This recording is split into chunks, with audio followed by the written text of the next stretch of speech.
Hello folks, welcome to a walkie-talkie, and we are in the West End. Now, the Met Police are known to be brash and acting a couple grades above the pay grade. It doesn't really help with all this kind of weird law, and not applying parlance to situations. But anyway, I'm going to tell you what it is.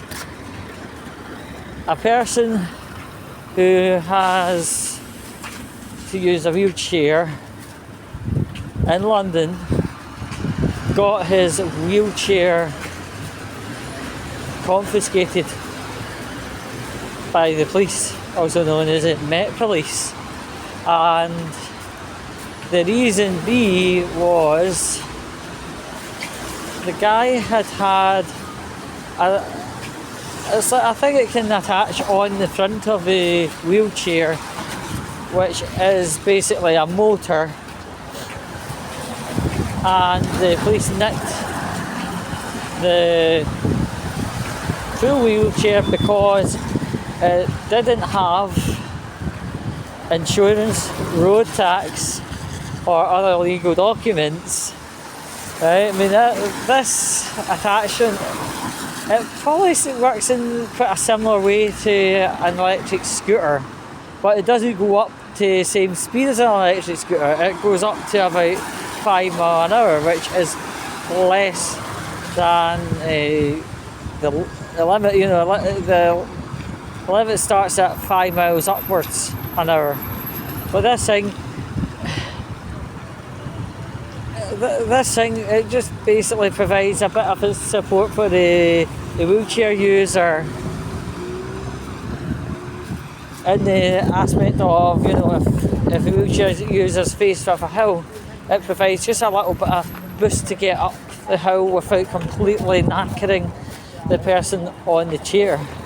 But the police had confiscated the whole shebang and left the guy without any wheelchair. I could understand if the police were going to confiscate the motorised bit. I don't know what it is. Look at that. Anyway, but they took the whole thing and left him on the floor.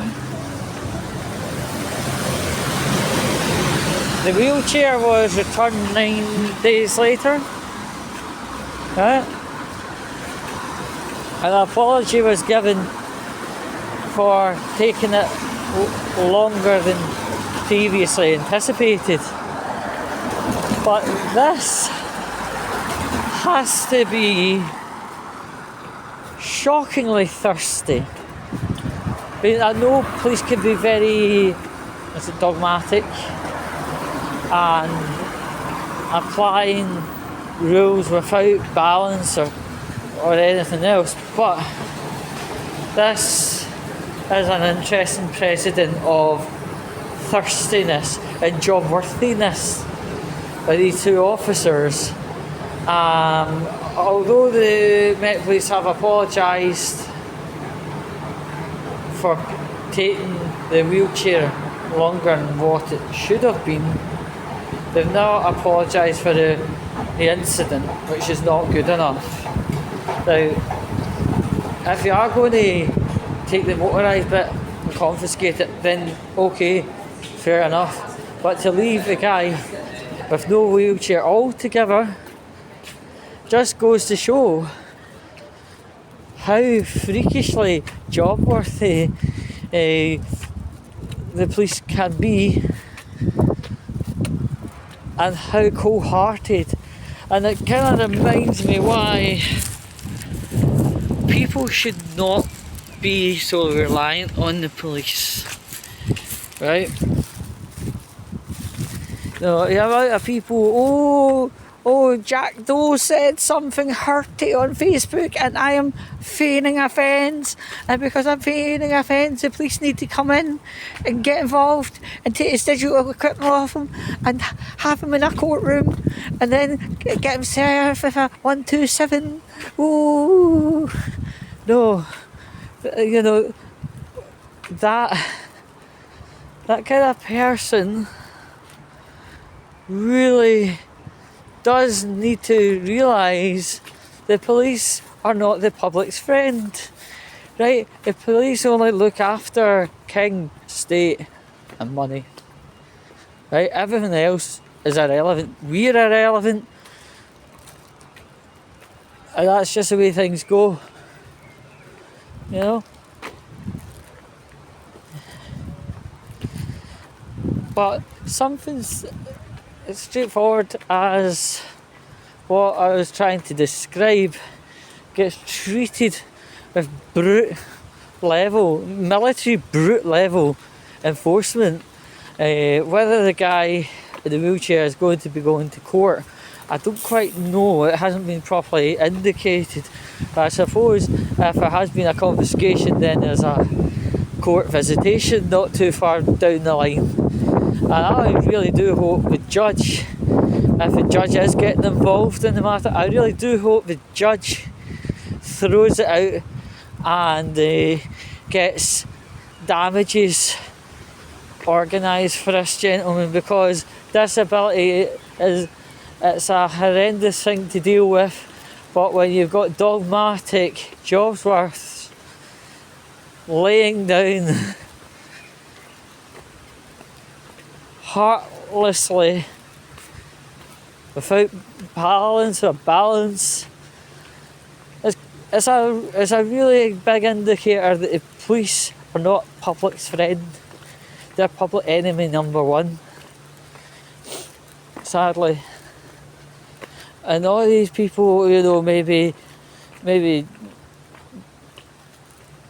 Jeff Doe and Jack Doe have been arguing and, you know, just kind of generally griping, and Jeff Doe, who is the overall victim, stands up and publicly exposes the other, and the other goes, well, I didn't approve of that, so yeah, I'm going to phone the police. Right? You never know.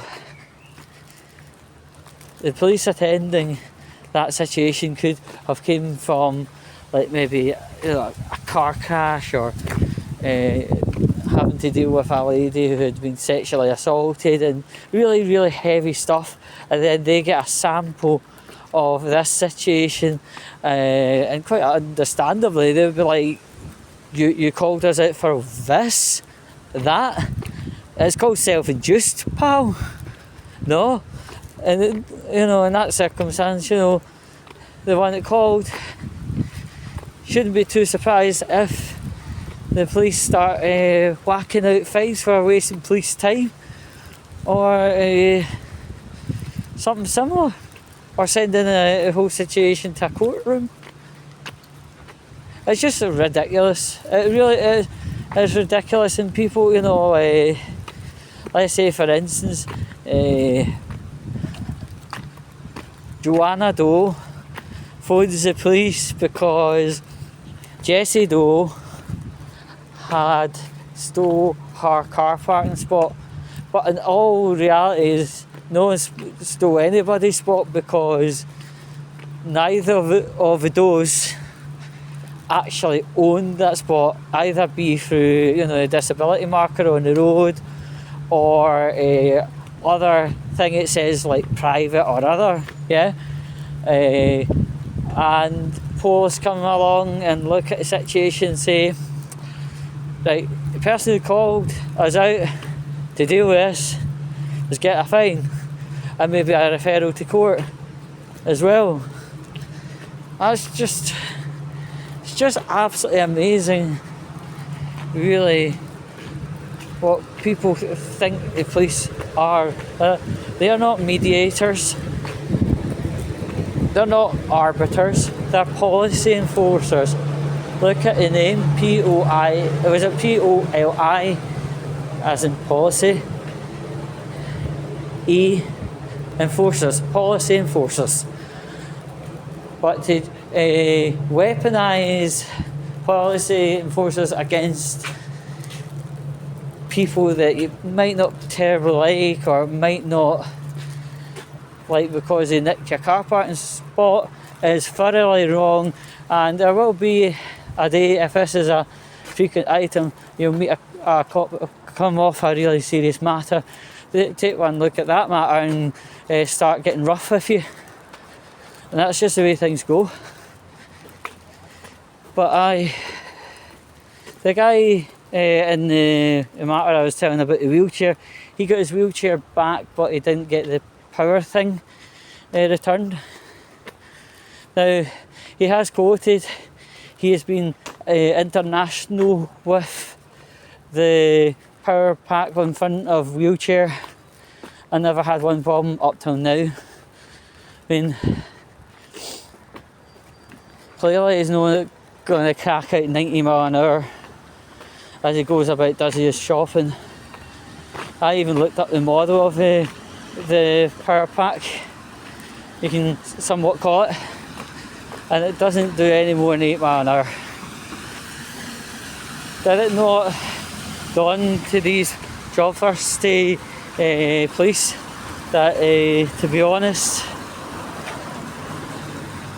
just take a look at the model number, put it into Google, get the PDF, and realise it's not the next Ferrari F430. But nah, simple bits of research are actually pivotal to cases if you're wanting to bring a Road Traffic Act case to court, and the police haven't done it. So I have very strong knowledge. It's going to sorry. I have very strong knowledge that the case itself is going to flop. It's not going to come to anything. But people that have disabilities that need to use wheelchairs should never be put through this, and hopefully this is a standard and people never have to deal with this absolute moronic, jobsworthy, sanctimonious bullshit again. Hopefully this is going to be a precedent.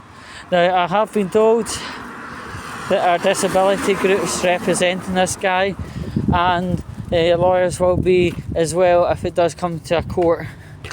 But as again, it's a tough life with disability, and it shouldn't be made any more difficult by the policy enforcers. But these people are clearly looking to top up their confiscation, arrest and fine tallies. And what a horrible day we're living in. But just remember, your police are no public person's friend. Anyway, I'll catch you later. Subscribe, share and all that stuff, and until next time, don't trust the police.